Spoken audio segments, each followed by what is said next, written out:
শহরে থাকেন, ভাড়া বাড়িতে থাকেন, আর প্রতি মাসের শেষে ভাড়ার টাকা দিতে গিয়ে যদি মনে হয় বেতনের বড় অংশটাই হারিয়ে যাচ্ছে, তাহলে এই খবর আপনার জন্যই। সরকার কি এবার বুঝতে পারছে শহরে বাড়ি ভাড়ার বাস্তবতা? এইচআরএ বা হাউস রেন্ট অ্যালাউন্সের নিয়মে কি আসছে বড় পরিবর্তন?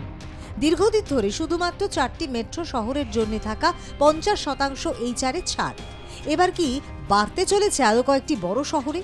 যদি এই প্রস্তাব কার্যকর হয়, তাহলে লাখ লাখ চাকরিজীবীর করযোগ্য আয় কমবে, বাড়বে হাতে পাওয়া টাকা। কি বদলাতে পারে, কারা লাভবান হবেন, আর আপনার বেতনে এর প্রভাব ঠিক কতটা হতে পারে? এইচআরএ আসলে কি? হাউস রেন্ট অ্যালাউন্স বা এইচআরএ হলো এমন একটি ভাতা যা কোম্পানি কর্মীদের ভাড়া বাড়িতে থাকার খরচ সামলানোর জন্য দেয়।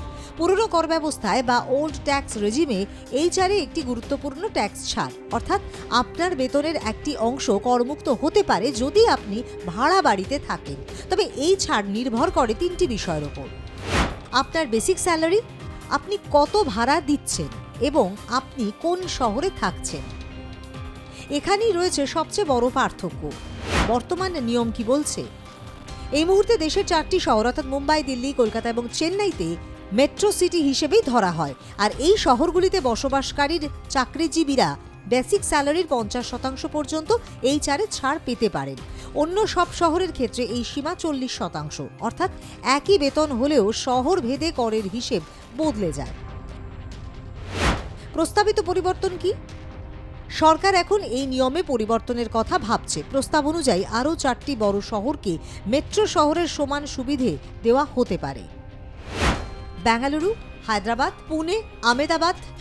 যদি এই সিদ্ধান্ত কার্যকর হয়, তাহলে নতুন কাঠামো হবে মুম্বাই, দিল্লি, কলকাতা, চেন্নাই, বেঙ্গালুরু, হায়দ্রাবাদ, পুনে এবং আহমেদাবাদ। এই 8টি শহরে 50% পর্যন্ত এইচআরএ ছাড়। অন্য সব শহরে আগের মতোই 40%। সরকার কেন এই পরিবর্তন ভাবছে? গত 1 দশকে ভারতের শহরের অর্থনীতির মানচিত্র বদলে গেছে। বেঙ্গালুরু, হায়দ্রাবাদ বা পুনে এখন শুধু শহর নয়, এগুলো বড় আইটি, স্টার্টআপ, ম্যানুফ্যাকচারিং এবং সার্ভিস হাব। কাজের সুযোগ বাড়ার সঙ্গে সঙ্গে বেড়েছে জনসংখ্যা, আর তার সঙ্গে পাল্লা দিয়ে বেড়েছে বাড়ি ভাড়া। অনেক ক্ষেত্রে এই শহরগুলোর ভাড়া এখন ঐতিহ্যবাহী মেট্রো শহরের সমান বা তার কাছাকাছি, কিন্তু এইচআরএ নিয়মে সেই পরিবর্তন প্রতিফলিত হয়নি। ফলে কর কাঠামো বাস্তব জীবনযাত্রার খরচের সঙ্গে মিলছিল না। আর এ কারণেই সরকার এখন এইচআরএ নিয়ম আধুনিক করার কথা ভাবছে। কারা সবচেয়ে বেশি লাভবান হবেন? সবচেয়ে বেশি উপকৃত হবেন মধ্যবিত্ত চাকরিজীবীরা, যারা ভাড়া বাড়িতে থাকেন এবং ওল্ড ট্যাক্স রেজিম বেছে নিয়েছেন। কারণ নতুন কর ব্যবস্থায় এইচআরএ সহ বেশিরভাগ ছাড়ই নেই। ধরা যাক একজন কর্মীর বেসিক স্যালারি 50,000 টাকা।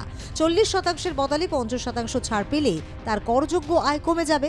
ফলে কম ট্যাক্স দিতে হবে, মাসের শেষে বেশি সঞ্চয় সম্ভবপর হবে, বাস্তব ভাড়ার চাপ কিছুটা কমবে।